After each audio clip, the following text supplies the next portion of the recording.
بسم اللہ الرحمن الرحیم۔ ایک مرتبہ حضرت عیسیٰ علیہ السلام قبرستان سے گزر رہے تھے۔ آپ نے دیکھا کہ وہاں ایک شخص بیٹھا زاروں قطار رو رہا تھا۔ آپ علیہ السلام نے پوچھا کہ تم کیوں رو رہے ہو؟ تمہارے رونے کی کیا وجہ ہے؟ اس شخص نے جواب دیا کہ یہ میری بیوی کی قبر ہے اور یہ میرے چچا کی بیٹی تھی اور مجھے اس سے بہت پیار تھا، میں اس کی جدائی برداشت نہیں کر سکتا۔ تو حضرت عیسیٰ علیہ السلام نے فرمایا، کیا تم چاہتے ہو کہ میں تمہاری بیوی کو دوبارہ زندہ کر دوں؟ تو اس نے جواب دیا، ہاں حضور۔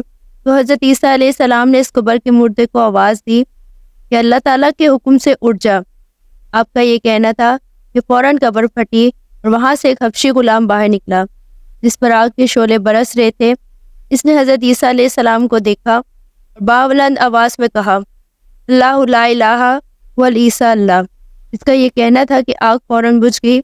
پھر اس شخص نے کہا کہ مجھ سے غلطی ہو گئی ہے، یہ قبر میری بیوی کی نہیں ہے۔ یہ سن کر آپ نے حبشی غلام کو حکم دیا کہ تم قبر میں واپس چلے جاؤ۔ چنانچہ وہ اپنی قبر میں واپس چلا گیا۔ پھر آپ علیہ السلام نے دوسری قبر کے پاس تشریف لے گئے اور فرمایا، اے مردے، اللہ کے حکم سے زندہ ہو جا۔ آپ کا یہ کہنا تھا اور قبر پھٹ گئی اور اس میں سے ایک حسین و جمیل عورت باہر آئی۔ اس شخص نے دیکھتے ہی اس کا ہاتھ پکڑ لیا اور کہا، یا عیسیٰ واللہ، یہی میری بیوی ہے۔ حضرت عیسیٰ علیہ السلام ان دونوں کو چھوڑ کر خود آگے تشریف لے گئے۔ وہ شخص اپنی بیوی سے مل کر بہت خوش تھا۔ کچھ دیر بعد اس شخص پہ نیند کا غلبہ ہوا اور وہ وہیں سو گیا۔ اس کی بیوی اسی کے پاس بیٹھی رہی۔ اتنے میں وہاں سے ایک شہزادے کا گزر ہوا۔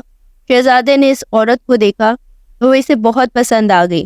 عورت کو بھی وہ شہزادہ بہت پسند آیا اور وہ اپنے شوہر کو چھوڑ کر اس شخص کے ساتھ چلی گئی۔ جب اس کے شوہر کی آنکھ کھلی تو وہ اپنی بیوی کو اپنے پاس نہ دیکھ کر بہت پریشان ہو گیا۔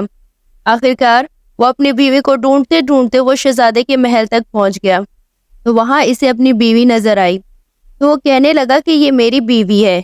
شہزادے نے کہا، تم جھوٹ بول رہے ہو، یہ تو میری غلام ہے، یقین نہیں آتا تو اسی سے پوچھ لو۔ یہ سن کر اس عورت نے کہا کہ میں شہزادے کی ملازمہ ہوں، تم مجھ پر الزام لگا رہے ہو۔ اتفاقاً حضرت عیسیٰ علیہ السلام وہاں پر تشریف لے آئے۔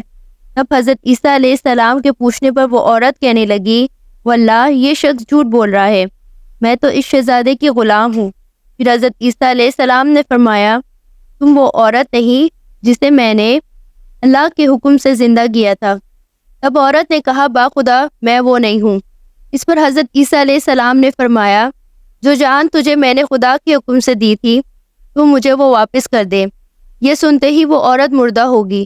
پھر حضرت عیسیٰ علیہ السلام نے فرمایا، جو شخص اس کافر کو دیکھنا چاہے جو زندہ ہو کر مرا تھا، زندہ ہو کر ایمان لایا، وہ اس حبشی کو دیکھ لے، اور جو کوئی شخص مومن ہو کر مرا لیکن اللہ کے حکم سے زندہ ہو گیا لیکن وہ حالت کفر میں مر گیا تو وہ اس عورت کو دیکھ لے۔ اس کے بعد اس شخص نے قسم کھائی کہ میں کوئی نکاح نہیں کروں گا اور وہ جنگل میں نکل گیا۔ ساری زندگی اللہ کی عبادت میں کرتا رہا، اس کا انتقال ہو گیا۔ اللہ سے دعا ہے کہ ہم سب کا خاتمہ ایمان پر ہو اور ہمیں حضرت محمد صلی اللہ علیہ وآلہ وسلم کا فرمانبردار بنا کر رکھے، آمین۔